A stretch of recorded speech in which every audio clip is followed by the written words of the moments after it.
Ladies and gentlemen, class is now in session. X's with the O's starts now.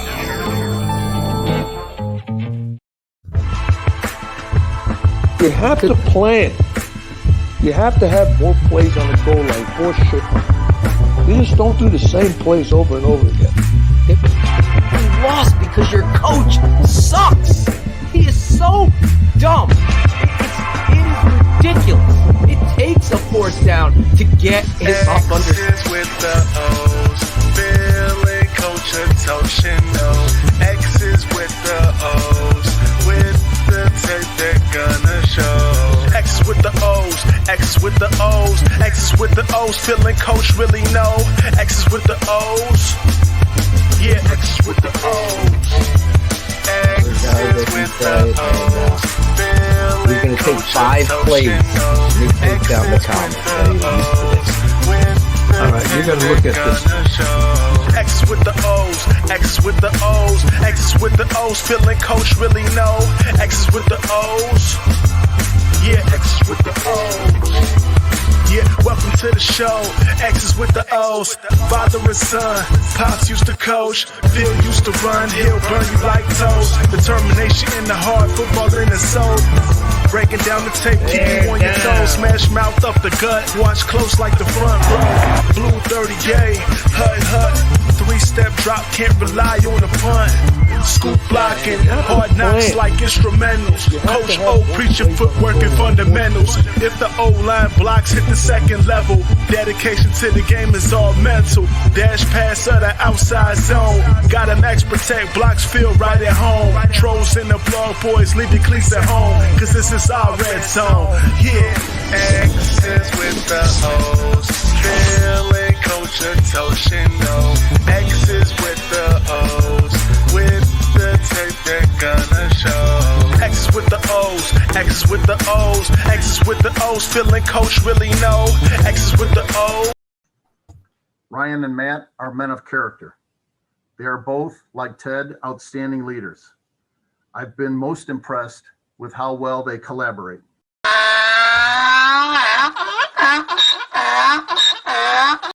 Yes, we are live here.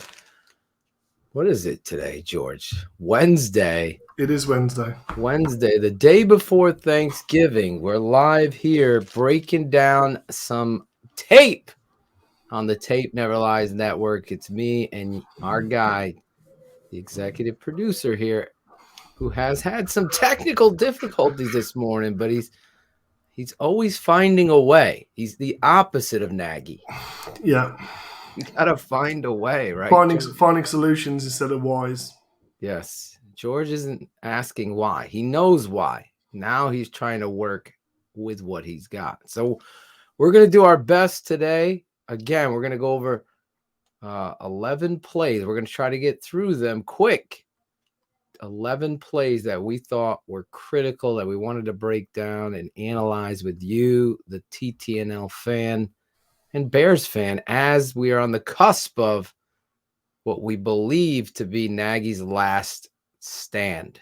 Remember the Jordan documentary, Last Dance? I don't think Nagy's club dub dance should ever happen again, George. I think we got to leave that in the back. You find a way to celebrate that fits the need at the time, I guess. And I think when he was changing culture from what we had with John Fox, it was an appropriate thing that first year, and since then it's been cliche. So you should be expecting to win. On to the next one. When you win the Super Bowl, that's when you have your massive party. You put your ski goggles on, you douse yourself in whatever alcoholic beverage it is that you want to do, or non-alcoholic if that's what floats your boat, and then you carry on and get ready for the next year. But if you want to celebrate and do that, that's fine. But celebrate when you have something worth celebrating about. I mean, just winning a game should be something that you enjoy, but doesn't necessarily need to be cause for a song or indeed a dance. Totally agree. Now, here we are. Last week, everybody knows. I think you've been living under a rock. The end game was so disappointing and disheartening. We're going to take a look at some plays here. It's obviously Justin Fields. Two back set. Looks like it's Cole Kmet and It is. It's David the sort of Montgomery. the heavy. So Kmet here, David Montgomery here to the obviously one high safety showing they're up in press. And in terms of numbers, count them off with me. 1, 2, 3, 4, 5, 6, 7. So it's 7 on 7 technically because you got the 5 offensive line if you count Sam Mustafa, and you've got David Montgomery and Cole Kmet there. So we'll just let it run through so you can see they got a blitz. Yeah, so it is. You've got what it looks like is not the linebacker that isn't Queen is spying, and you've got like an overload to that right hand side, and you see Montgomery going into out, and Cole Kmet does a nice job here because he recognises that the line has been called this way, so everyone's blocking right, so it's a Rico call, but the blitz is actually coming from this way, so that's the issue number one is we called the protection the wrong way, but Cole Kmet does a great job just by coming there, and in terms of picking up that last man, the uncounted man, does a great job, and that gives, you can see Justin Fields is checking this sort of leverage here with Mooney coming across there. That's really sort of stymied up there, so that's no good to us. And this is he's over the top and he's deep, he's off. So realistically, the only dude that might be coming open is there to start off with. So Fields is basically taking his time, sees that's the only one, and the one high obviously is sort of cheating over this side. Demir Bird, which isn't really a threat. Goodwin really isn't a threat. That's literally the only thing that's on. In terms of delivering the ball, and we can sort of zoom in, Phil, luckily. Yeah. So we can sort of zoom in, and then we'll just grab it to keep it coming. You can actually see the shadow of the ball coming in there. So there's the ball coming in. And placement, in terms of placement, it's maybe dying a little bit short there, but that's a catch that any receiver should really should be making. This is what we wanted to look at: missed opportunities and critical plays. George and I felt like this is a rhythm pass. This is something that you gotta be able to catch here. Now you're looking at it from the coach's angle as he's showing you they're going to slide protection to the right. And I don't understand why, George, they do that. This is the bluff. So I mean, obviously, in terms of numbers, Phil. I mean, again, it's a numbers game. You only have to look at that, and it kind of screams left. For someone who's supposed to count the mic and understand everything he should slide it to his left. I'm not going to question Olin, but I mean, it's a case of counting numbers, and to one side you got quite clearly 1, 2, 3, and here if you count the nose again, 2, 3, 4, and 5. It's pretty easy. So it should be Lucy. Yeah, Lucy call definitely, because this, and again, this is actually the bluff. So that's the bluff. He's gonna sort of come back to here, and he's gonna spy Justin Fields in case he runs. A guy who is much maligned as a back, not only as a runner but also as a pass blocker. He did this all day, just literally stymied people in the hole. That's just great fitting up there. So Mustafa's passing Calais Campbell off to James Daniels. He has no one to block. If he turns to the left, he can help out, but he hasn't. He's watching the linebacker who's just literally, he's the spy on Kmet. So you can see he's manned up with Kmet in case he comes. But when he sees it staying into block, he becomes an additional. Now, Cody Whitehair there is literally holding off 49 on his own and gets a hand on Bowser. Yeah. He was the guy who got the crucial sacks against us. And in terms of this ball here, not a great deal. I think Justin Fields was actually already hurt when he threw this, because that you can see he doesn't quite get his hips through. He doesn't get the full rotation on the ball. Mm-hmm. But in terms of placement, that's got to be a catch. That has to be a catch. Get down, but you catch it, you move the chains. One of several drops on the day, unfortunately. I think Mooney had at least 2. Kmet definitely had a drop. And there was obviously Goodwin and Bird both had critical drops. So we wanted to look at this play because Justin Fields needing his players. Everything in the one play, they slid the wrong way, in our opinion. But Cole Kmet and David Montgomery do a great job here picking up this blitz. They're blitzing that nickel corner off the edge. Well, calling it to right field, I mean, even if you account for the slant, because they are essentially slanting. Right. That's basically what they're doing. Even accounting for the slant, you've still got 3 on 5. Exactly. So 3 to that side, and you've still got 4 that side. So at the end of the day, it should still be coming loosey. And then to sort of, and this is part of a problem that Sam does have, is if you look at his position to the threat, which is here, his back's turned. I mean, yes, he's looking at Bowser, but you should still be square at that point. In the middle of the field, Whitehair square, Daniels is square, Peters is square. Now, obviously, that's upfield, so Borum's turned towards him. It is called right anyway. But, I mean, again, Cole Kmet, great shout-out to him because he's looking to that left. Despite the fact they've called protection to the right, he's looking left because he sees him coming free. Perfect job. And gets himself out and in front. So that's a good job as far as I'm concerned. And in ball placement, again, it is a little bit short, but you've got to catch that. Yep. And that's only going to help your quarterback as a rhythm passer get into these situations where you need him. Here we go. Defense. So I mean, again, nearest man to quarterback he's got you got 3 here, and you got 3 here. So it looks like very much it's like a zero blitz look, right? Which again is something that they took from watching the Dolphins film. So you can see quite clearly that Hunt is there talking to the halfback in terms of protection. So what are we running? Are we running game or are we running zero? Quite clearly, we're running zero, and it's just you can see because this is so far off. That's just an easy win in terms of the pass because we're so far off here. Bearing in mind we're in zero, and our guys, are up to what's that 17 yards? Yes, 17 yards off the line of scrimmage, and closest is what 9. Well, 7. Sorry, 7 and 9, and then 17. So in terms of, and again, if they're going to run this screen, Johnson here, I get what he's doing. He sort of wants to keep contained, sort of force it there. But equally, you can split the gap. I know, because you've still got that over the top at the end of the day. But you're accepting being blocked. Well, he still gives the outside anyway, right? Because he just lets him get a position on him. So now he's on the outside. Third down, you can see it quite clearly here. Third down marker. Sorry about the lines. I'm not as accurate today because the touch screen isn't working, so I'm doing this with the mouse. But again, just that's the first down marker where he is. You can clearly see. He's out and he's past it, so there's the marker there where his foot is now, but he's just a half a yard short, I think, Phil. Yeah, they ended up spotting it a little bit short. Yeah, which to be fair, it was. I mean, it was a decent spot. But again, in terms of what are we getting up front? Well, so, nice get off by Blackson and Goldman. But then sort of just everything's just a dead straight rush.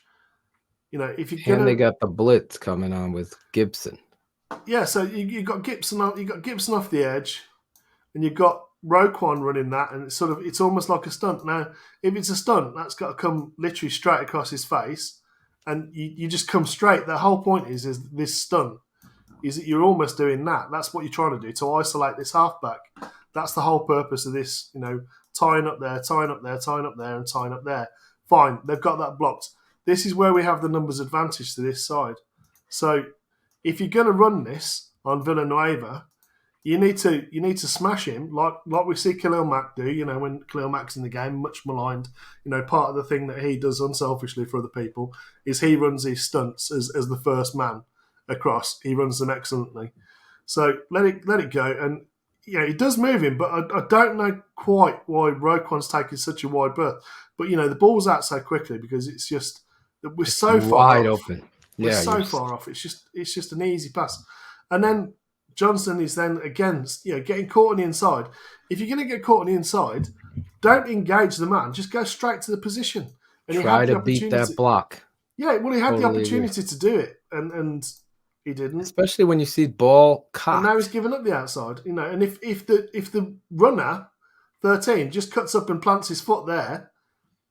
He could be 6-7 yards further downfield, but he just lets his momentum carry him out. He gets a little bit lazy with not pushing the ball out in front of the first down marker. Does us a favour, really. So if there's anything else you want to cover on that one. Yeah, George and I are putting this up here because they're trying to mimic what the Dolphins do and did, and they're way too far off. So if you're going to do something like this, you gotta shorten the distance in coverage. Yeah, you need to be here. Exactly. You can't allow the leverage to beat you. The whole premise of this is again talking about force leverage, them to hold the ball a little bit longer so you can get home. That's talking about leverage as well, Phil. You got Andrews with inside leverage and a free release. If Gibson gives him a chip there, that's helping Vildor, but he doesn't. He just And again, Andrews isn't actually running anything there really. If he wanted to, he just runs a slant. Right. It's open field. No, they don't. They just sort of do this and sort of. It's almost like it's a block. But if he just does that and pop the ball out in front, that's even bigger gain because they're looking at the bubble here. So you've got to do is sort of pump it this way. There you go. Easy slant, off you go. But they didn't, and it wasn't. But that's just an easy completion on third down. It's too easy there, and George drawing that up. You're probably going to see that from Detroit with Hawkinson. Without doubt, he's a middle of the field threat anyway, and with the sort of the chip releases, late releases, things like that. He's very good at that. That's what his game is. You could see if you're. This is just lack of preparedness here, Phil, and this play you're going to see they're not lined up. Look, coming out late. He's hustling out. That's Marky Christian that's been sent out there as well because I think it's a half back flex wide. Mm-hmm. So that's the half back flex wide. So I think it's DHC. I think was pointing him out there. So in terms of being late to get on the field, we are late on the field. Chris Tonga there, getting movement into backfield, pulling guard, and we should be sort of coming up and sort of playing.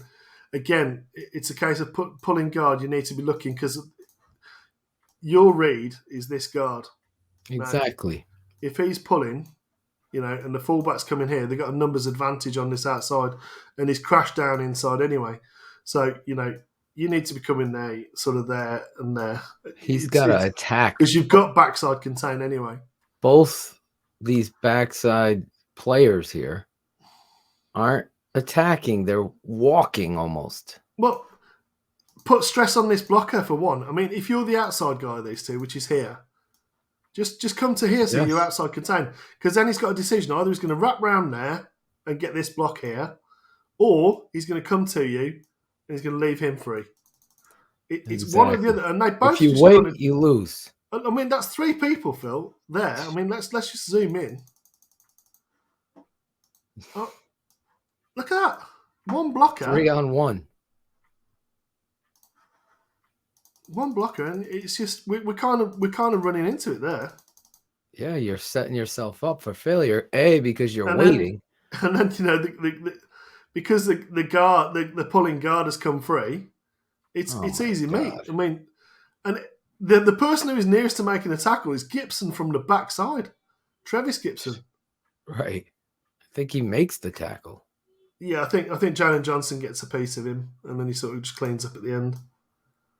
Yeah, Jalen Johnson makes a tackle. Yeah, that's a house call. Yeah, if Jalen Johnson doesn't make that... Sorry, Marquis Christian, isn't it? Sorry. If Marquis Christian doesn't make that tackle, and that's a strong arm as well, that is, because he kind of over pursues it to that point. Cuts back, but he just gets enough of his legs and holds on to make the tackle. But again, you're going to see it on this the All-22 view. You're actually going to get a nice fire off the ball here by Chris Tonga, and sort of Gibson's just going to chase down off the edge. But the real issue is that, like I say, is pulling guard, and it's easy meat because we just kind of all three of them, basically. So you got Roquan, DHC, and the safety. They all kind of just run into it, and you got to just fire. Houston Carson sees that fullback coming, he has to come up. Yeah, but I mean, He what I think he cannot needs to do, sit Phil, there is and wait. he needs to stay. Yeah. He needs to He's stay got there outside to make. contain. Yeah, well, he needs to make him commit one way or the other. Either he's going to wrap, as first man, because this pulling guard's going to be second man. So either he's going to do what he should do, which is either a kick quarterback out and then power right here. This is what it's called. So everybody's down blocking. They're going to pull the backside. And again, you could throw a blanket over the three of them. Now look, what's Roquan doing? He's looking at playing the fullback. blocker. He's not looking here. It's just exactly open your eyes.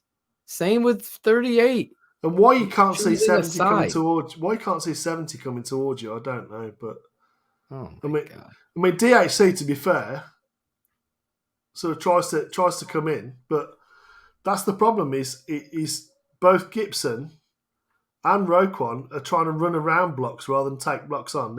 You're not engaging the blocker. I mean, what you should be doing here, even if you're a safety, and I don't care, even if you're giving up 20, 30 pounds to a fullback, you should be coming up and trying to smash him into the ball carrier. Beat him to the point and drop his ass. Now you've made that's everything. just making it easy. Everything easy. I would lose my mind as the defensive coordinator. Like, what are you doing? You know exactly what you do. And Chris Roquan, guard pulls straight down, attack up the field. You got to meet that guard in the hole. But just as a side note, I mean, we've been talking about Bilal Nichols for a while now. Chris Tonga, because Bilal Nichols basically gets stalemated, and then that's it. You get nothing else from him. So just watch Chris Tonga here. So he kind of gets, that's a hold really, because it's on the outside.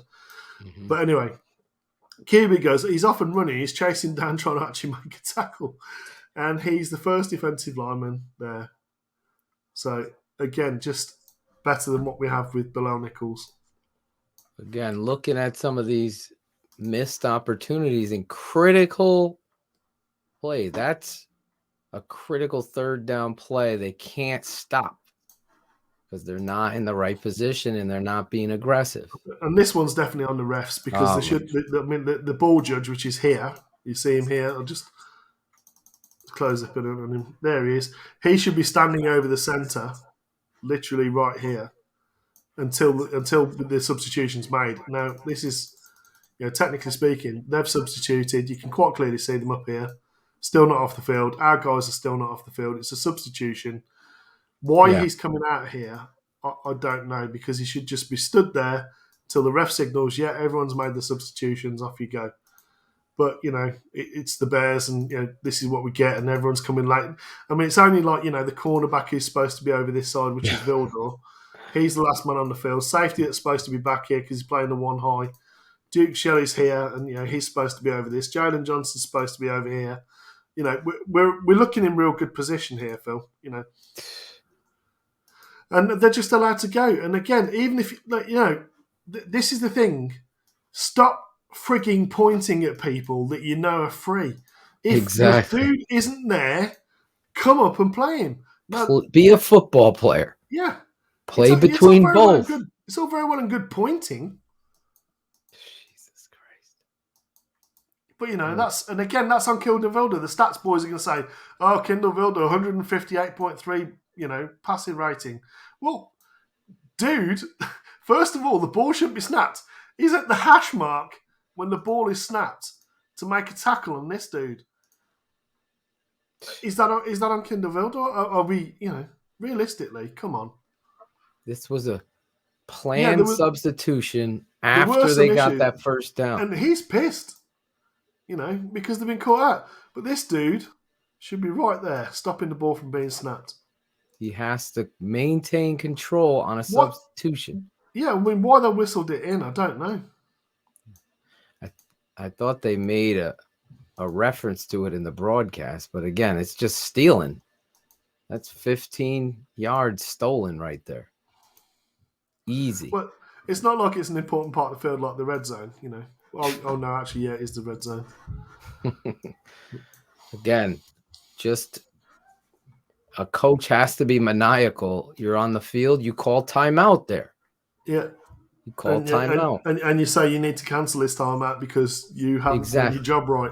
And how are you allowing screaming and shouting at them? Exactly. I'm calling timeout because you didn't settle the ball and do the substitution rule appropriately. That's being in control of the game. That's being in control of the game. So what we've been doing with this is we've been sort of check releasing. We've shown this about 3 weeks in a row now. This seems to be like the new flavour of the month. Is the two guys in because we run too much scat protection. You can quite clearly see that they're sort of trying to show 3 and 3, so they're trying to show an overload to sort of keep these guys at home. And then you've then got if you're keeping these guys in, you've then got 1, 2, 3 receivers, 1, 2, 3, 4, 5 coverage. So numerical advantage for the defense. They're just doing what you would expect them to do. And it's a bluff. And it's sort of, they're waiting for so basically that's the release for the halfback, that's the release for the tight end. They're just spies. Or should Justin Fields run, it's a run there. What I like about this is Justin Fields' just patience to put it out there. And again, it's Mooney, on this deep out. So it's press. What I do like about this route here is he should be pressing the inside hip and then going outside, which is what he does. He stays true and square to the guy before bending out, and that means he's giving a bit of space there for that out. And again, in terms of Justin Fields, blitz is picked up nicely. Everyone's sort of sat waiting for a man. Larry Borum's doing a nice job there on Oway, who's he's the sack leader, isn't he, for the rookies? Oway. Right. Mm-hmm. So again, Mooney's beating his man all kind of ends up. I mean, that's just a complete mismatch here.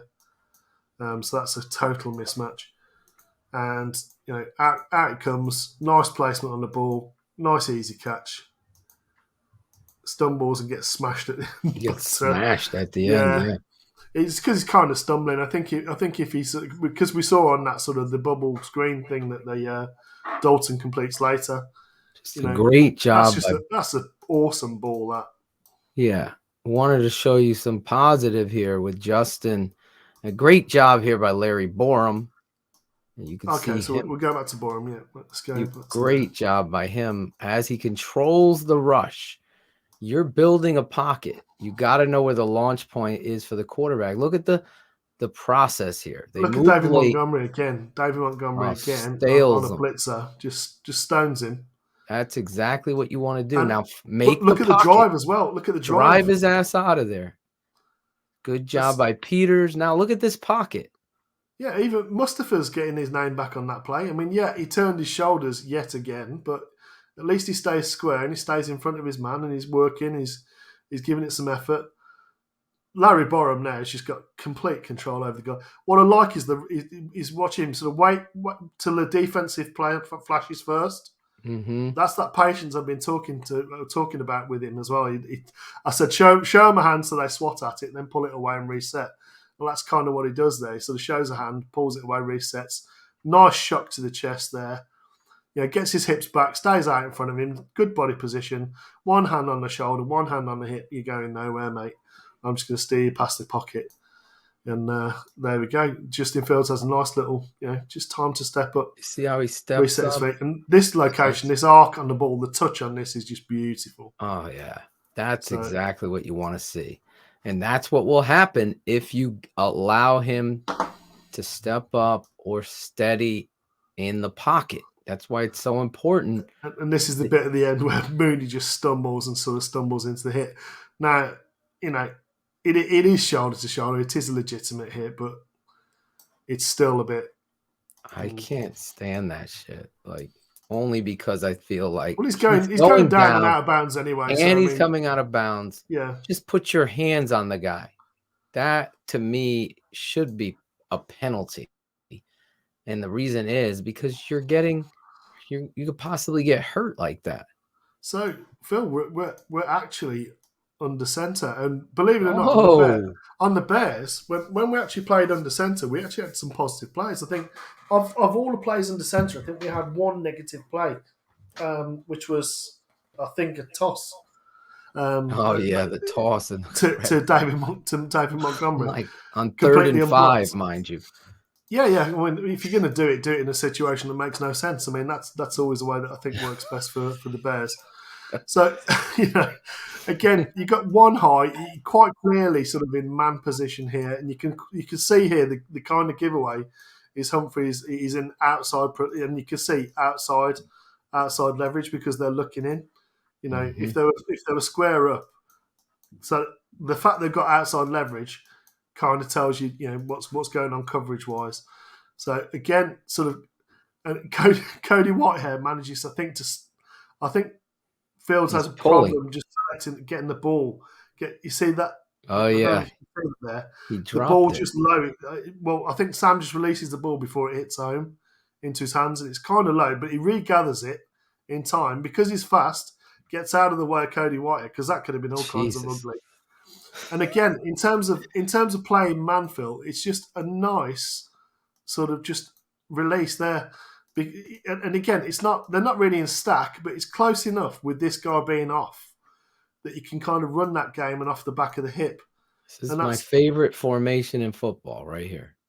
Twins with a tight end, split end on the backside with one running back. This is my only set up perfectly, George. Standing tall. This is my only issue here is Cole Kmet here is because he gets that contact there, he doesn't go to depth on his route because his route really should be breaking in round about here because it's designed to be behind the linebackers. Right. So he gets stymied and he doesn't get to depth, and that's the problem with his route there. But again, it's about this, and that's kind of where it's that's where it's designed because that's so far off. And if you time it right and you place it right, and there's that hook. You see there. Mm-hmm. Here's the problem here is he hasn't got depth behind the linebacker. Queen's on him. But he throws an absolute dart anyway. Because this is the thing, it's that bracket coverage that we talked about where you face towards the receiver. But the thing is, if he runs past you, you've then got to turn your back on it. Fields knows that, just places it, just waits for the window to open, so he places it where it's going to be behind the linebacker's back, which is really nice placement. You'll see it better on the other angle, but that actually hits Kmet straight in the hand. Why he puts one hand out and not the other, I don't know. Again, with the one hand, George, we talked about it in the end zone that time. Yeah. Any other tight end. And again, he initiated contact on that one in the end zone as well, didn't he? Exactly. So here to George's point, he gets stymied. You still got to be sound in your release. Get back to where your path is. That's the landmark. That's the landmark. That's where you should be getting to. Exactly. Good job by Borum again. Good job by Whitehair. Control all day. And it's Let me see the fake by David. Good. Yeah, I mean, the thing is, the hands out. The hands out, and it's he's pulling. Stay and now low. he's reset. Now he looks backside to see if he can help. But what I like about this is that play action's actually kept Queen in. Yeah, that's held him. So that's how you get that. Now you got that separation. And there's that window. You see the window is closed right now. Now it's open. You have to thread this in the window now. Exactly. Yeah, exactly. So I mean, the location is kind of here, isn't it? Exactly. And look where the ball. If you kept that circle, I'm sure it was going right to it. Yeah, pretty much. And that's just just Cole. I agree with you. I know there was some mustard on the ball, but that's the problem there. That's the problem there, Phil. He's got no need to try and push himself off Queen because he's out of position anyway.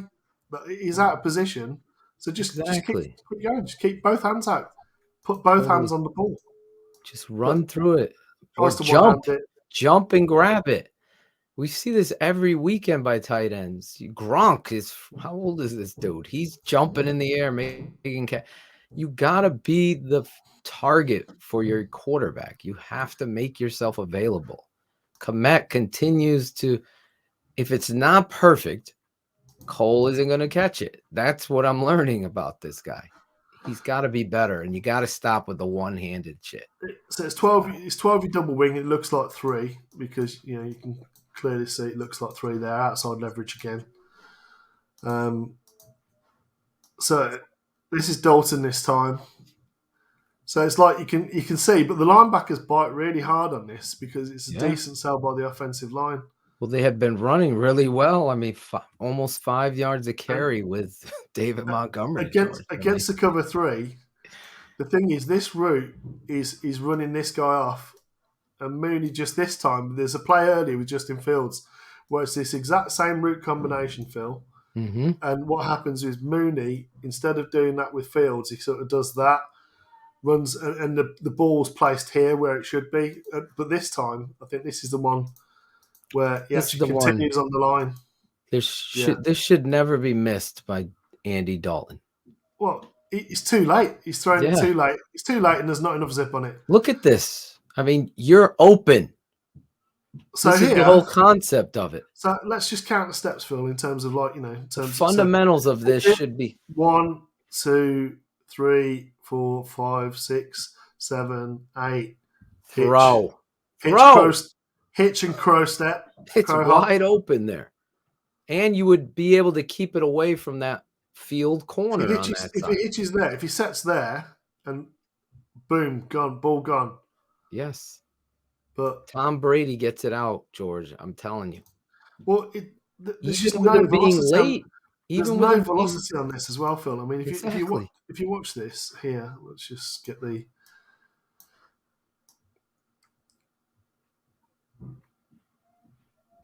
I mean, you talk about hanging the ball out, and people were commenting about Justin Fields, the flying elbow. Well, there's a flying elbow. I mean, it's a slow release. And in terms of zip, it's kind of it's shoulder up, and it's not slow, and it's not really getting there. And you'll see it from the. Well, I mean, you can already see the ball's coming here, and Mooney's already stopped. Now he's got the sun, and he's trying to work back to it. Again, in a game of inches, and seconds are the inches. So you have to, and you'll see it perfectly from this angle. Off the action, you don't take 8 steps. So action, so watch pivot, it. 1, 2, 3, 4, 5. His head's turned. You can see it. 6, 7, 8. Throw. Now. Crow hop. And then there's just no zip on it. So now you're throwing, the longer you take, now you're throwing into the concept of the defense. This is why you have to get to the top of your. It's so far behind him and short. It's just he was aiming. It's like I'm gonna aim this. Over. There were several balls. I mean, we talked about live on the day. There were several balls that were sort of just lollipopped out there by Dalton. Lack of zip. You're up right now when this play happened. So make that play. You're getting into scoring range. That's the key to this. George and I looking at these critical plays here. What do they do? How do they do? You got to make these plays. So there was a drop earlier by Mooney. There's an underthrow there by Andy Dalton. Here we go again. Watch this. So quite clearly cover George, 0. Let's set this up. This is 3rd and 1 now. Third down and 1. This is Laser Nagy. This is their game plan here. And for a team that, and I'm just saying this truthfully, George, you tell me if you agree. For a team that struggles scoring, which they do, you need to get first downs. You don't need to take this shot, in my opinion. I hated this play call. So well, you've got heavy on the field because that's Alex Bars as tight end eligible, as a lineman eligible there. Mm-hmm. So you've got plenty of meat on the field, and completely unblocked to the outside. Now in terms of is the pass on? Well, yeah, technically it is on if he puts it actually in the field of play. And to be honest, Cole Kmet here with a check release, if he just throws it to Cole Kmet's got all kinds of space to run in here, Phil. Oh, look at that. It's 3rd and 1. It's 3rd and 1 for Christ's sake. The guy's back is turned. His back is turned. I mean, if you think about it now, all he's got to do is dump it down. And then he's got yards. And then Kmet is off and running. But, Oh, my God, George. So there's two. And again, look at this. You see the shoulders? Look at the angle of the shoulders here. So if we take a line That's the angle of his He's shoulders. javelin tossing this. It's a javelin. It's just literally. And again, there's that flying elbow again. And the reason why you're throwing a javelin here carries this goddamn ball out of bounds. Look at the receiver. He's got to stretch Willie Mays Hayes over here. Well, the only way he can catch this is if he literally just goes dead foot right now, right there, just dead feet. But I mean, he's so close. Even then, Phil, he's so close to actually making this 1 foot. So he's got a foot down there. His left foot's down. He has the ball in his hands, and then the right toe just literally. That's the difference. It infuriates me. Let's just zoom in on this because I mean we want to make sure that people can see this. Such a great effort by this kid to make this catch. Because let's go all the way back. Here, Phil. The body adjustment here. Exactly. Go a little bit further back because I want you to see how many yards he's having to change his right there. Leave it there. Yeah. So here's it's 20 yards out there. So it's about 10 yards right there. So watch as he turns and he's tracking the ball. It's from there that he has to deviate. So from the 25-yard line to where he catches it on the 15, I think it is. Oh my God. So he's going at least 10 yards to the outside, 30 yards. Ball is caught there. Left foot is down. He just couldn't get that right foot. To your point, you would have to throw toes. You just have to dead feet. You just have to tombstone it, which is what they call it, isn't it? Tombstone. I like that one. We would call it throw toes at Hofstra. And the point here, George is making a critical one, and I think it's one that's important in coaching. Like, take the fucking easy. Well, the thing is, the thing that tells you that they've messed up, Phil, is that this is quite clearly cover zero. Yeah. Humphrey starts coming following Komet and then stops. Now, nobody else, because it's a blitz, nobody else will have Komet because he's not followed him across. So you know that once the check release is there, so Humphrey comes and then he's kind of sat there, but then you see him turn. Yeah. Because once he bails. Dump it down. Because he sees Komet make contact with Queen. Now, if Komet just literally, I mean, that's all you got to do is literally just dump it to him here. Dump it to him and he walks for 40. You can literally you could volleyball pass it, just literally little two-handed. That's what, I mean, Andy Dalton throwing down the field here, the odds of you making this play are so low in the percentage. I mean, look at that. Woo! That's basically what he's doing. If he dumps it, look, Komet's ready. He's got hands ready. Well, if you look at the space that he's got to run in there, Phil, at 270 pounds or 65, that's an easy first down. Why take the easy 3-yard pass when you can take the really, really, really hard that you throw way too high and far and wide outside, and you can see the wind is actually blowing the ball that way as well, because clue. There's a bit of a clue here on the top of these sticks. Called the goalposts, and that's how close it is. It's that close to be. This is the thing. This is the play where the headset goes out, guys. Where you're 3rd and 1 and you're at midfield, at the 50-yard line. So what could possibly go wrong, Phil? What could possibly go wrong? You call this? This is the indictment on the coach. Now they come out. And he admitted, if you watch the presser, that he did not, post-game on BHL, we covered it, that they didn't have 2 plays at hand. Every coach worth their grain of salt shouldn't be banking on how far pass, George? Was it? 40-odd yards, wasn't it? 40-yard pass on 3rd and 1, and you don't have a second play in mind? So they come out in Wildcat empty. I do think Montgomery does have the outside here. He does. But, I mean, so all you got to do is literally bounce it there because that's easy contained for those two. That's Jesse James and Cole Komet on a Smurf cornerback.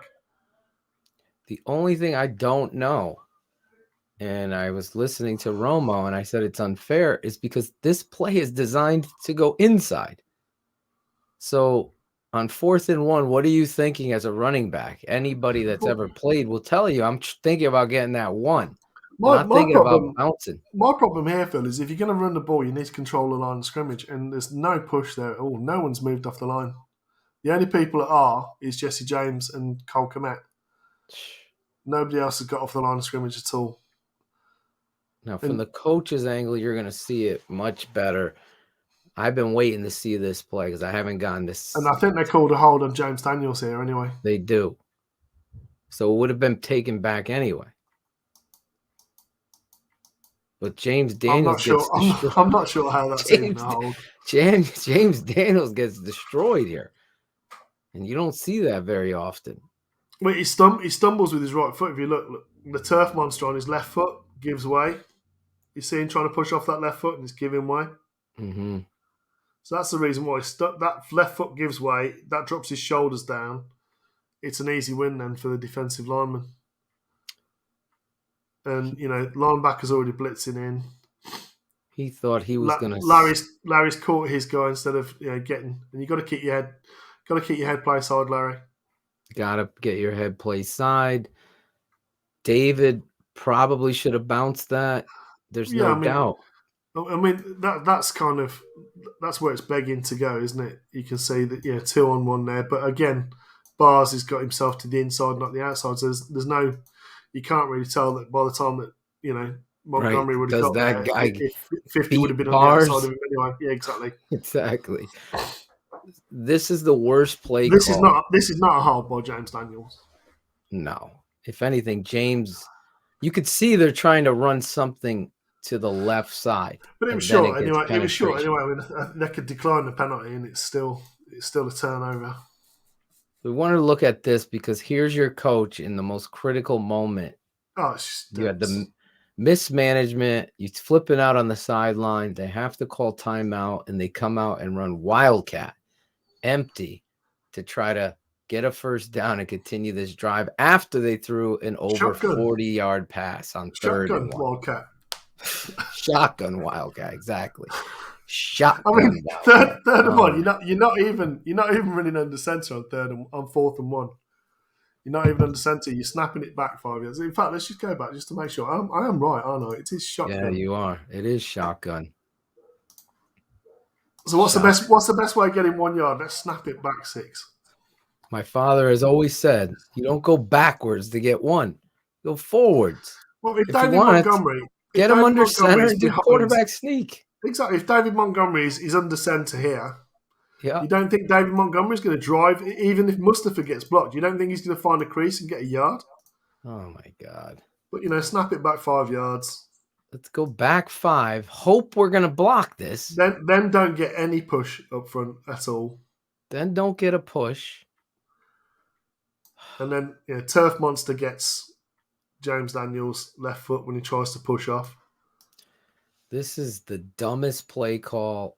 You see it there, Phil? Yeah, look. I'm gonna prove it's the Turf Monster. Yep. Right. Well, the field is horrible. Horrible. See it come up there? His left foot. Yeah, on James Daniels.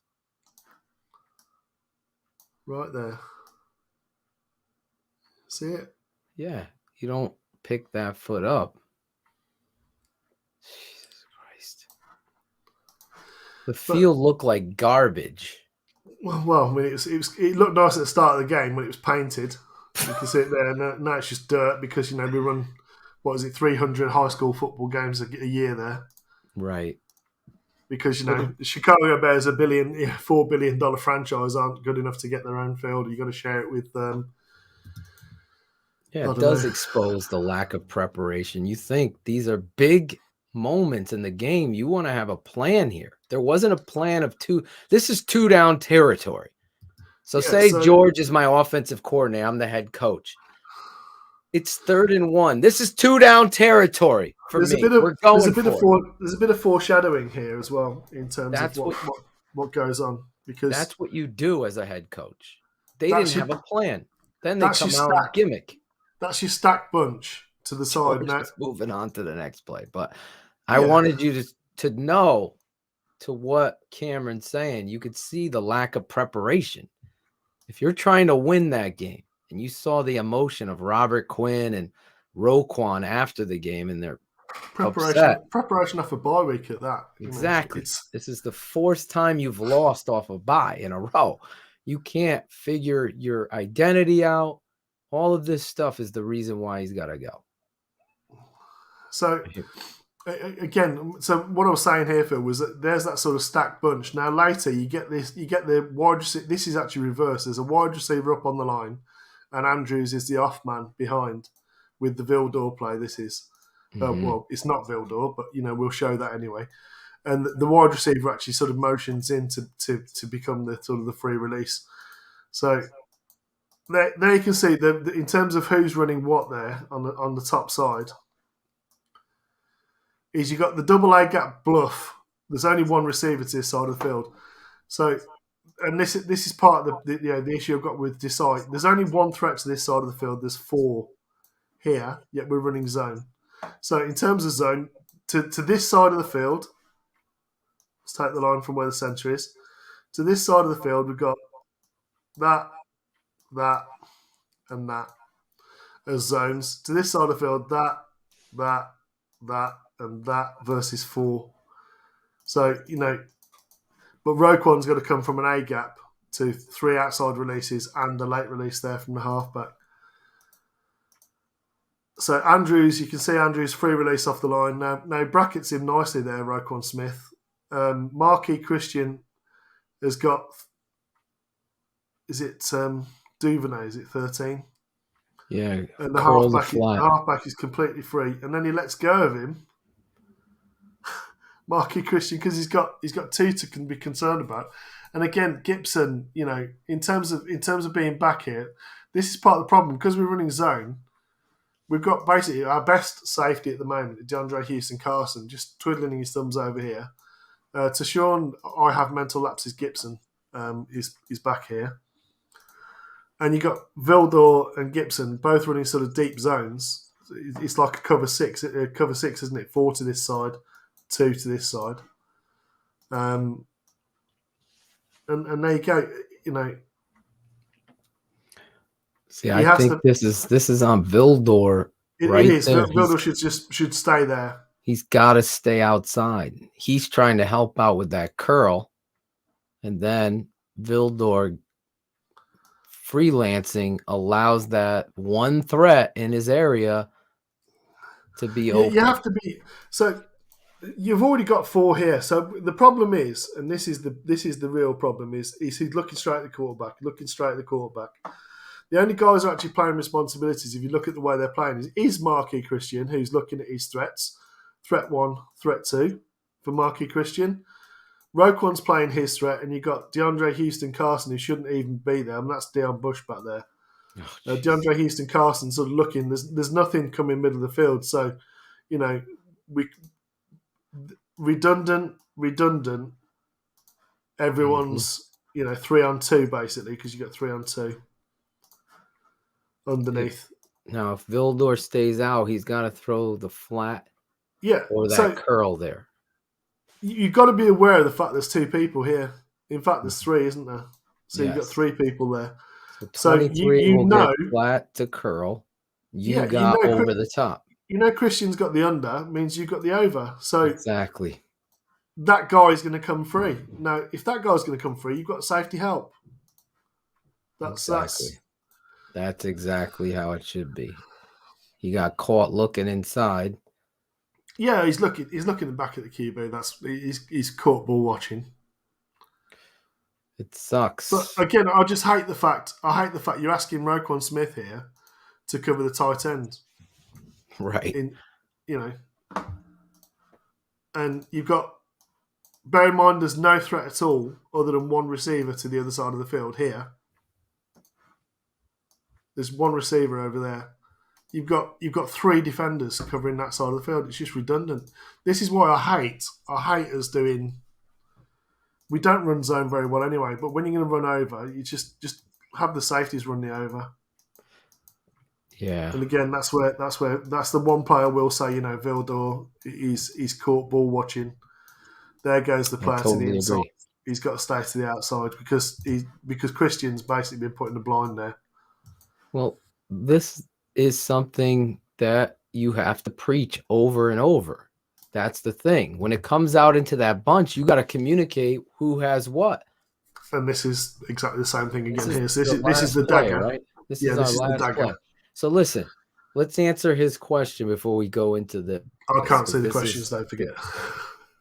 Desai was the secondary coach for years. How do they keep getting caught in coverage busts? Because they're not like it's like another person learning a new language. You have to go through it over and over to see it. So say we're in this zone. This is zone, right? They come out in trips. What's your responsibility? Okay, let's run it from the card. Give them every look. The responsibility stays the same. So George could draw up any of those guys, any of those three running the wheel route. That corner's got to stay outside in the wheel route. That's the discipline of the zone. The fact that he bit inside is on Vildor, no doubt. We've defended Vildor based on the tape. Yeah, where he deserves it. Where he deserves it. Where he's fucking. But the problem for me, Phil, is a step further back from what we're talking about here. We're talking about coaching points in terms of getting people on the field. As a coach, if you've got constant turnover in your defensive backs, zone is more difficult to get right than man. Man, it's obvious what your job is. Follow that dude across the field. It's that simple. Your safety's over the top. Blown assignment. There's when you've got fundamentals there. When you've got Duke Shelley's gone out, already in this game, you've got the safety out already because you've got Bush in. You've got DeAndre Houston-Carson's playing nickelbacker because we've got no other linebacker other than Roquan Smith. It should have been role reversed, George. Are you in agreement? Pause there. Houston Carson should be back, not Deion Bush, for God's sake. Absolutely, yeah. Deion Bush in the box and DeAndre Houston-Carson as deep safety because he will organise people. Exactly, because Deion Bush is a bigger player and a more physical player than Houston Carson. That's one thing, but the most important thing is Houston Carson understands this coverage better. And he understands leverage, and he understands roots. Closes out games. He's done it before. Me and George have broken that down against the Titans, against the Tampa Bay Bucks last year. With the upset, it was Houston Carson running the route. So this is a showcase. Desai's been here. He's not a good coach. These are the moments where you define, okay, this is who I am as a defensive coordinator. It's like a freaking altar boy that's got a candle. And what does he have? That tamper. He just tamps it out. That's it. Tamp them the heck out. Got to be that. They don't do it. So previous play we're caught in cover 6, which is zone. This play we're playing basically. It's like a cover 3 match inside. So it's match inside. And now I've talked to 3 separate coaches. I've sent them this one play, not including George and myself. All 3 of them said something different. One agrees with George. One agrees with me. And me and George are we don't know. We don't know. So it's Christian or Gibson. It's one or the other. And I'm fairly certain, based upon what Christian does and what Gibson does, it's Gibson. And the reason it'll become apparent when we do this. But the problem is, Phil, we shouldn't be calling this defense in this situation. It's that simple. We're having trouble with zones, but you know, who are your 2 best zone defenders? If you're going to have Gibson everywhere. Houston, Carson, and Gibson, get them the deep guys, and get your nickels and your other defenders. Get them maniacal, George. You're 100% right. You're on the field. No. Houston Carson over the top against bunches. He understands what is being asked to protect, and Gibson, the veteran, on the other side, on the open side. That's what you should have done. There should have been a call here, especially what happens, George. In the middle of the field, the Bears 3rd and 13. They give up big fucking 17. Constantly. 17, 20, whatever. But when they get into the red zone, it gets tight. So here you are on the precipice of the red zone. We've shown to our patrons all year, Phil. We've shown all year to our patrons that coverage-wise, we are better running match and man concepts than we are zone. We are consistently bad, particularly middle of the field, in zone concepts. And in terms of, as we've already said today in this show, is zone concepts, you've got to have better communication. You've got to know what everyone else is doing. You've got to know what your responsibility is. There needs to be lots of talking. Now, if you've got replacements on the field, which we have, maybe it's better to put them in, you follow that dude, you follow that dude, you follow that dude, and we'll have zone over the top. This should have been cover 2 man or match. Yeah, always. That's what I would have been playing on the precipice of the red zone. I'm always in 2-man. And so match them up, put 2 safeties over the top, and say, okay, I'll give you the fucking under. I'll give you an under, but we're going to close and finish you. So we've already seen this stacked bunch here, but it's just a variation of it here. Duvernay up there, Andrews there, and then basically, I think Rashad Bateman, I think it might be there, sort of motions in, and he's going to be coming across. So that's quite clearly there's a stack release there, and it's because they're thinking it's going to be man. So Vildor, you see him counting off there. He's saying stack, stack, stack. I've got outside. So whoever's the outside release is his. Whoever is the under release, because of the relationship. So whoever the under release is. So if one goes deep, one goes. The under guy is his. The over guy is his.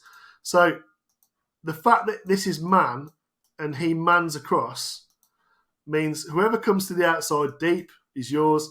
Whoever's inside is yours. And that's basically what you get. Andrews, I think, runs it. So there's the slant under. And you can quite clearly see. He's chasing quite that clearly man. see the relationship. So the relationship, let's just do the relationships. We'll do 1-to-1. Christian is on Andrews. Vildor is on that drag under. So drag under, he's going to run over the top of it because it's like a rub concept with a tight end here. Which means, what are you covering?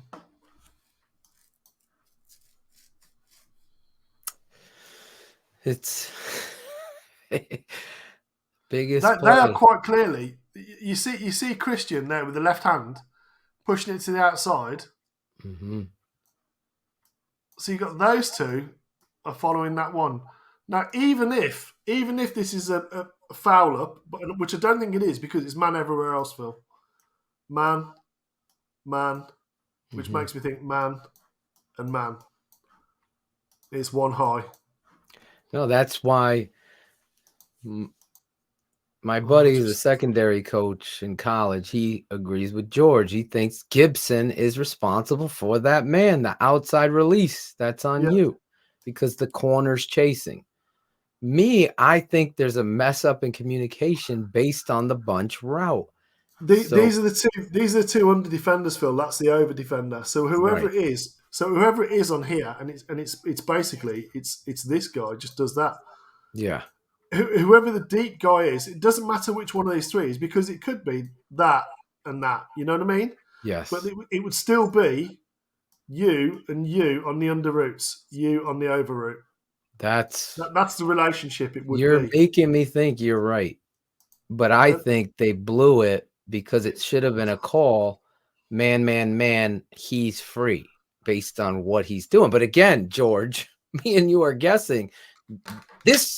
George is giving you the best evidence based on this, that based on the carryover man concept, especially bottom of the screens man, those two are man, and you see Vildor chasing the shallow cross, which he's never going to be able to cover based on this leverage. So you have... It tells me they messed up for a family.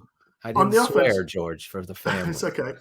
On the offense, you have one up and two off the line, okay? Mm-hmm. On the defense, you have two up and one off.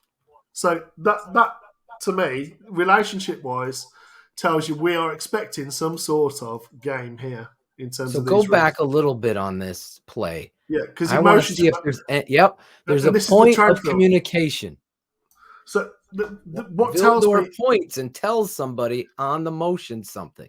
Well, he squeezes in with him. That's what I'm saying. This is kind of his man. Yeah. Okay. Now I got him. I'm just guessing that I got him. Yeah, and that's basically what it is. Because it's man. So, This quite clearly is man. Okay. so does Marquis Okay. Christian then have to man up on that guy? This is the big question, is this blown guy. And you know what, guys, patrons, Sean Desai had an opportunity in the presser. I don't know if you saw it. I wish I could pull it up for you. And they asked him, and I texted one of the media guys, can you ask him to clarify who has 14? That would be the only. Now we know. Instead, he tried to say it was the same coverage we ran on the 6 sacks that we got. And that's bullshit because all 6 sacks were different coverages. Exactly. So that's just bullshit. That was the biggest lie. That's when I was like, okay, it's just a barefaced lie. So, I'm done with this guy when he lied. Coaching wise, right. The reason why, and again, it's my last time I'm going to try and sell it to you, Phil. It's the last time I'm going to try and sell it to you. No, you're selling it great. So relationship, he's the deepest man closest to the line of scrimmage, which means the deepest man on the defense. That's deepest man. Okay? Furthest back, closest. And that's the reason why. Relationship, he's going to be the first man off the line of scrimmage. George. And he's going to be running deepest. Your guy. You're great. That is a defining moment there, to be honest. And Gibson carries over.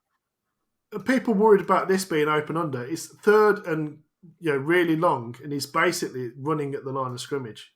It's a 2-yard pass. And Robert Quinn is going to finish him.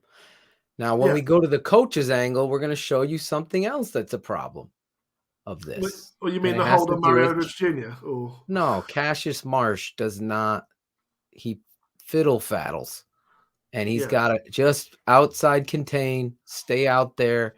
Remember, I say, George, Julius Peppers against the Packers and Chris Conti, same fucking thing. Watch Cassius Marsh. Outside. Don't dance. Stay the fuck outside. You got contained. He peeks and he's going to dance back inside. Do something. No, you got outside contained. You would have kept him in the pocket if you stayed outside and continued to rush. And guess who's getting the sack? I think Cassius Marsh is actually watching Latavius Murray here, Phil. I think he's got a man responsibility. Well, he's doing dumb because 36 got Murray. Watch. See I think this is a blitz. It is. Yeah. So I think it's 1 under, 1 over. I think he should not be watching. He shouldn't be watching. He's got to fight 65. It's not even a question. He freelances. See him go back. Then he's going to go back out. If he was there, George, sack 100%. So these are the little details. He's there. He's standing right there. He would have to pull up and throw. Robert Quinn sacks him. Ball game. Instead, we got a blown coverage, miscommunication, and a player freelancing. Is this a hold as well? Oh, without a doubt. Because he's past him. He's past him. Then now he's on his pulls back. his ass to the ground, and then he throws his arms up. Yeah, throw the flag. They're not going to throw it. But I'm telling you, if Cassius Marsh fights upfield and just rushes the passer, former Chicago Bear Alex Brown, I believe, was talking about something like this too. Then you got it. Robert Quinn is finishing the game out with 4.5 sacks. You talk about a dominant performance. So the other thing that I'm talking about in terms of relationships, Phil, who is Marquis Christian looking directly at? Yeah. He's looking That's his man. Tight end. Okay, who is he looking at? He looks like he's looking at the tight end. I think he's looking there. Yeah. But Christian is definitely looking at the tight end. Oh yeah. And this guy is quite clearly looking straight where he's running. Right. So, you watch it go, and you can already see Vilda there. As soon as Vilda crosses him, he's looking in the backfield, Phil. Yeah. He's looking in the backfield, and that's, you can quite clearly see as soon as you see that come across. He's still looking in the backfield. He's not even looking at the tight end there. He's looking at QB. Oh, Robert Quinn. I'm fairly sure this is Gibson, man. 1 second. No, I think you've given the best evidence to believe it's Gibson. Oh, and that's how you lose. That's how you lose football games. You shouldn't have been in cover 1. Right. You know, if you're going to be in cover 2, man, yeah, fine, because then you got a safety over here. You know, and if the safety sees a man running straight away, he can just go straight to it, can't he? At the end of the day, but I don't know why we ran a blitz on a crucial 3rd down and we got burnt. So you know, you live by the sword, you die by the sword. And you didn't have. I don't know why Cassius Marsh was on the field in that play where you have Travis Gibson on the other side. I'm telling you, 100% out of 100. If you want to stop sharing if you're going to take the screen off now, and I can close it down. If you had just rushed up the field, those little things like that, then you close out the game. That's the difference between winning and losing. There's catching and dropping the football, and there's fundamental flaws that aren't taught, preached, and continuously. And I got to give George a lot of credit because looking at it from the coach's angle with the eyeballs and then circling them up, the best evidence you gave was the distance. When they're off and you're up, you cover closest, and safety all the way up with the tight end. He's going to grab, the receiver running the wheel. And it looks exactly like that was on Tashawn Gibson. But again, George, it goes back to Sean Desai and a presser. Any Bears coach and a presser. We talked last night on our pop-up show about possible replacements for Coach Nagy and what have you. And the biggest, I don't care who you bring to the table. Are they truthful? Are they a football maniacal guy? Those things are going to matter to the locker room, to the fans, and to the culture that needs to be had here in Chicago. There has to be we'll just throw Rex Ryan. Rex Ryan, what happened on that play there? Well, Tashawn's got to communicate, and he's the safety veteran that who he has. Therefore, the corners know exactly he's the veteran. Marky Christian is a special teams player who's coming in at a pinch because Duke Shelley went out injured. You know, if he got the play wrong, I expect our veterans to be able to recognise what's going on, and they're gonna at least pick up the man. Exactly. That's what a real coach does. You're not taking a shot at the kid. I don't know if you saw Robert Quinn's emotion and everything. Yeah. He didn't put anybody on Front Street, but he said, "You damn well right. You got to own that. Look in the mirror and own it." Nobody wants to hold anybody accountable with this football team. One of the points I wanted to make, Phil, was the only holdover on the offensive staff other than Matt Nagy is the former Detroit Lions wide receiver Mike Furry, Coach Furry. So Coach Furry and Coach Nagy are the only two. So in terms of development of players, which unit, other than Darnell Mooney, who's developed himself, which unit has developed any players? Any? I mean, wide receivers. We've seen two wide receivers. We've seen 2 wide receivers, and Charles London's gone elsewhere and got a promotion. You know, so that's the guy that we did have. He's gone. Gilbride's gone. You know, Helfrich has gone. Heastander's gone. You know, back to college game or the coaching or the play-by-play booth. But Mike Furry is the only holdover in the offensive staff other than Matt Nagy. What's the one unit you can consistently say has underwhelmed? Wide receivers. I mean, you had draft picks. Anthony Miller. Javon Wims. Too busy trying to punch people rather than Riley play. Ridley. There was so much hope for Riley Ridley. Never got a shot, and he's not even there. All of those players. Here's another thing, George. Cordero Patterson not used at receiver. You see how Atlanta, we said it how many times, George? Like Just put him out on a bubble screen at his size. The So- other thing is, one other thing is, you have opportunities like this kid Grant. He's an explosive football player, and yet you run a toss with him on a pitch, and he gets He's like the closest 17. thing we've got to Tyreek Hill. And by a you long don't way. even use him in the slot. He should have been. Demir Bird shouldn't No, even be on this freaking roster. That experiment's a dead That duck, experiment should have ended at week 3. Like, okay, I'll give you 3 weeks, but there's nothing he Nagy does. loves him running the backside wham on the defensive ends, though, Phil. You know. Yeah, let's make him block a backside cutoff on a 290-pound end.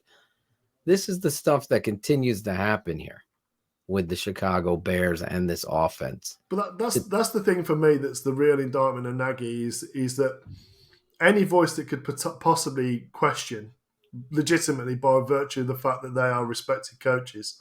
I mean, you can't tell me Harry Hiestand is not a respected coach. Everyone else that he's employed was previously unemployed. Exactly. In terms of the coaches, everyone else was previously unemployed. He's given them a job. They're just going to be grateful for it. Thank you, sir. Yeah, I'm back in football. I've got an opportunity. I'll do whatever you say, Matt. You know, I've got you back 100% of the way. Him and Furry are thick as thieves, and there's no development of QB under Nagy. There's no development of wide receivers under Furry, and they're the only consistent holdovers. Everyone else is just thankful to have a job. Wouldn't have a job elsewhere. I mean, I guarantee, you know, they're not going to get another NFL job if they DeFilippo maybe, you know, right. The rest of them aren't going to get another NFL job. You know, that's the coaching staff you got on the offense under Nagy. And if you want any other indictment other than the fact that he can't manage, he can't develop, he can't call plays, he can't scheme, he doesn't know personnel, he doesn't know down and distance, he doesn't know situational football. If that's not enough for you, then the coaching staff and the reasons why he's gotten rid of people, that should be the final nail for you. Well said.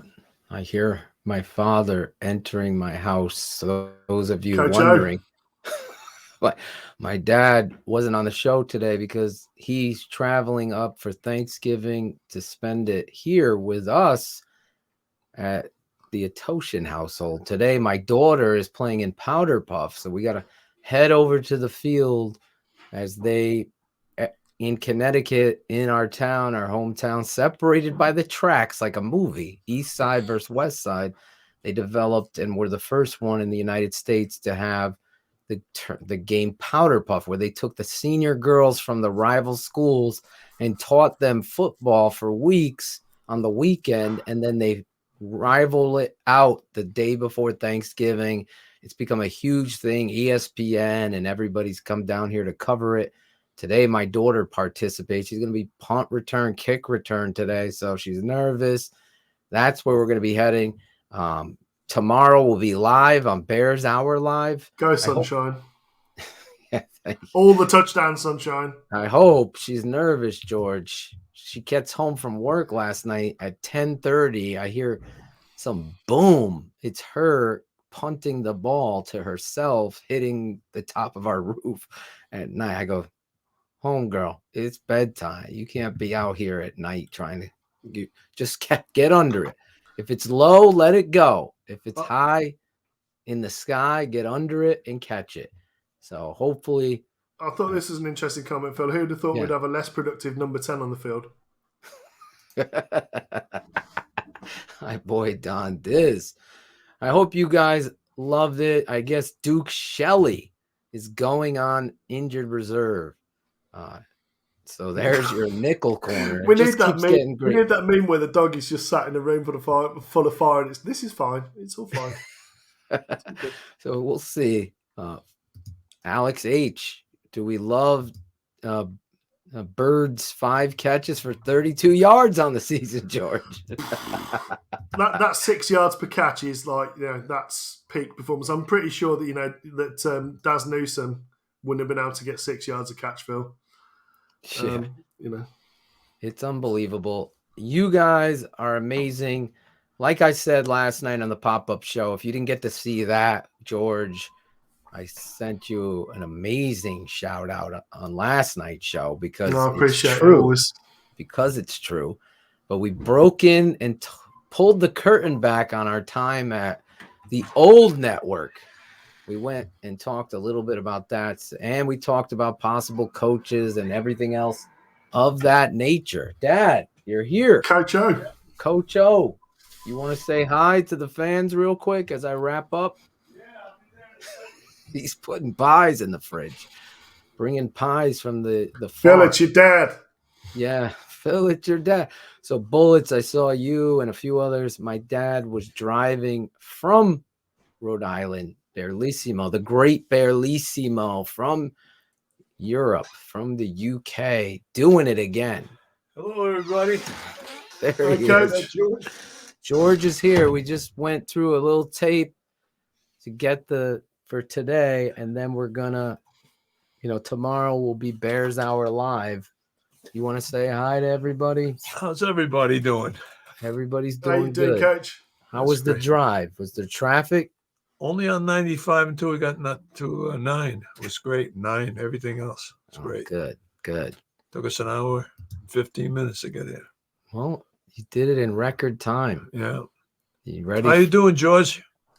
Good, Coach. How are you? Happy You Thanksgiving. can put those on. You can hear. Oh, okay. I got them ready. I got to for you. help Mom. I know. We're wrapping it up. Some of the fans wanted to say hi, and so did George. Happy Thanksgiving, Coach. Yeah, thanks a lot, buddy. Always nice to talk to you and see you. Pleasure to see you as well.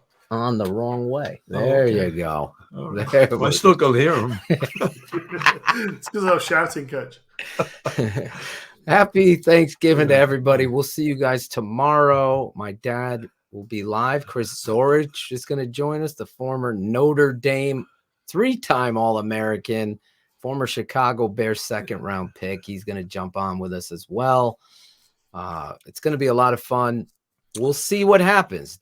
Everybody's talking about Nagy's last stand, the Alamo in Detroit tomorrow, and then we'll be done. Hopefully, the rumors. Well, I don't think it's rumors. I think the writer George is a Pulitzer Prize winning, had no boat or horse in the race. I don't think he comes out and says this is what he's heard, and then it becomes national news everywhere. Everybody talking about it. And then apparently Brad Biggs said that the meetings with the team, he had another walkthrough after they had the presser.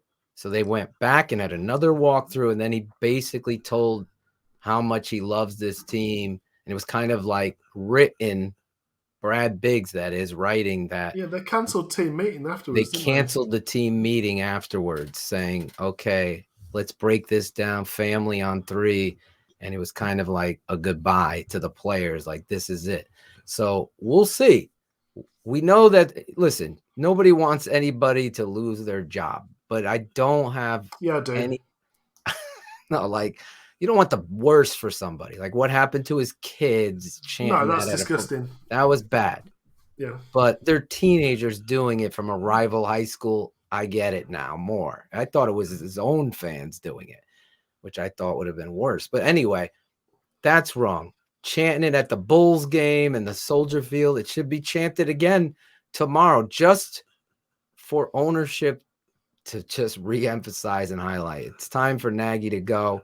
Good person, I'm sure, a great father, great human being, but he's just not, as you said, Dad, last week on BHL, he's just not the head coach. It's time. Get your ducks in a row. George and I are going to be breaking down. George has his list. We're going to be talking about that stuff. And I think George and my dad, I will not be here Saturday, but George and my dad will be breaking down.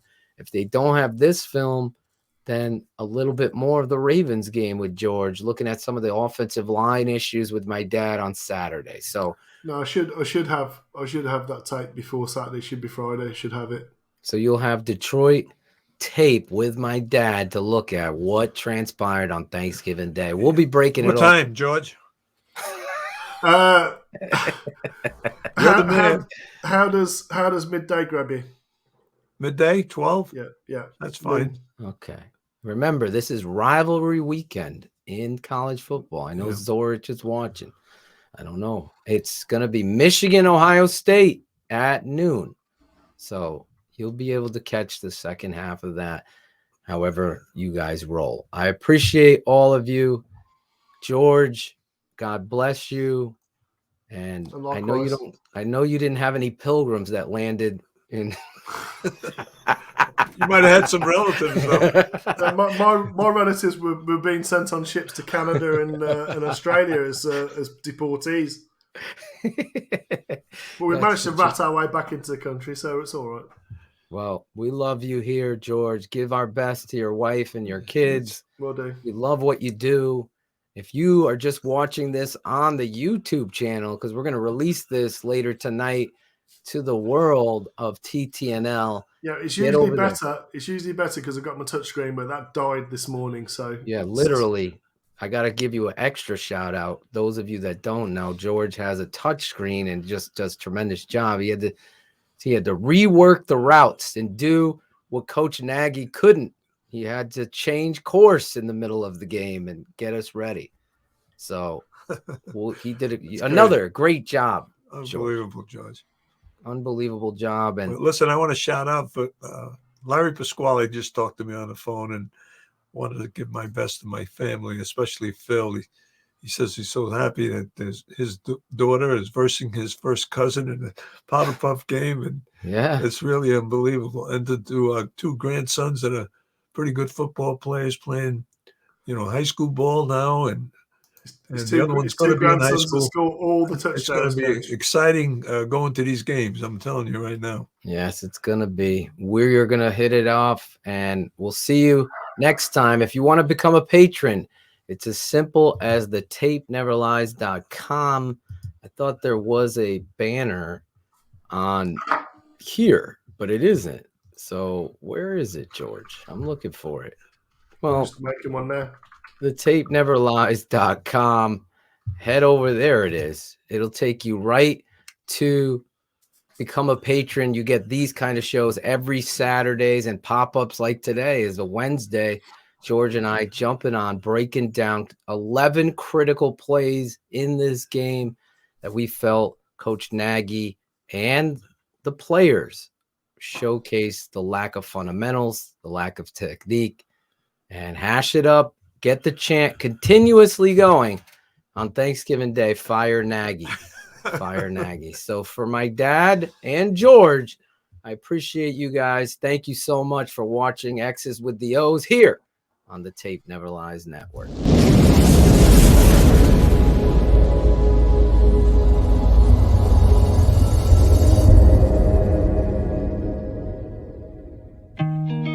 Thanks for watching the best network on the planet. Like, subscribe. You know what to do. Make a comment. It's X's with the O's every Saturday here. What are the whys? On the network that has no agenda. The